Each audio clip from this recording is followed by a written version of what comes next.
නිකන් නිදහසේ ඉන්නකොට රාත්‍රියේ ඔය ෆෝන් එක දිහාම බලාගෙන ඕක ඔබව ඉන්නෙම නැතුව හොඳට බුදුරජාණන් වහන්සේගේ ශ්‍රාවකෙක් විදියට කල්පනා කරලා බලන්න පින්වත්නි.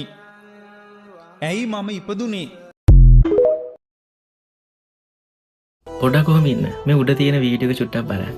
පේනවා නේද අර හොඳට නැවුම තිබ්බ ස්ට්‍රෝබෙරි ගෙඩි දෙක ගාවින් නරක් වෙච්ච ස්ට්‍රෝබෙරි ගෙඩියක් තිබ්බට පස්සේ දින කිහිපයක් යනකොට අර නැවුම තිබ්බ ස්ට්‍රෝබෙරි ගෙඩි දෙකත් නරක් වෙලා කුණු වෙලා ගියා.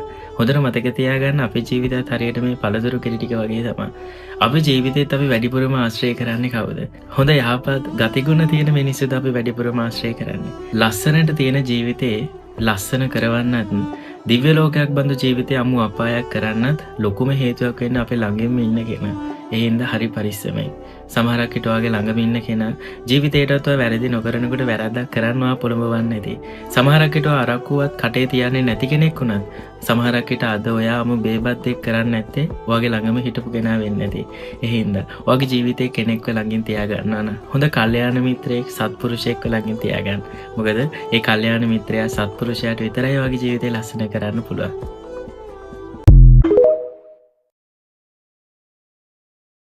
දවසක් තරුණයෙක් බුදුහාමුදුරන්ගෙන් ඇහුවා ස්වාමිනි මගේ ජීවිතේ හැමතිස්සෙම ප්‍රශ්න මට හරිම කලකිරෙනවා මම කොහොමද මේ ප්‍රශ්න වලින් බේරෙන්නේ කියලා. බුදුහාමුදුරුවෝ වතුර වීදුරුවකට ලුණු කැටයක් දාලා තරුණයාට බොන්න දුන්නා.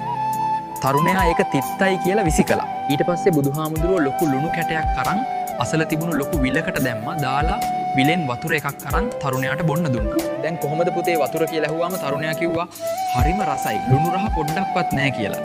අන්න ඒ වෙලාවේ බුදුහාමුදුරුවෝ හරිම ලස්සන කතාවක් කිව්වා. ජීවිතේ එන ප්‍රශ්න කියන්නේ අර ලුණු කැටය වගේ. ඒක වෙනස් වෙන්නේ නැහැ. හැබැයි ඔයාගේ හිත අර පුංචි වතුර වීදුරුවක් වගේ වුණොත් ප්‍රශ්න හැමුවේ ඔයා තිත්ත වෙනවා. ඔයාගේ හිත අර ලොකු විල වගේ විශාල කරගත්තොත් කොච්චර ලොකු ප්‍රශ්නයක් ආවත් ඔයාගේ සැනසීම නැති වෙන්නේ නැහැ. අපේ ජීවිතේටත් එන්නේ උච්චරයි.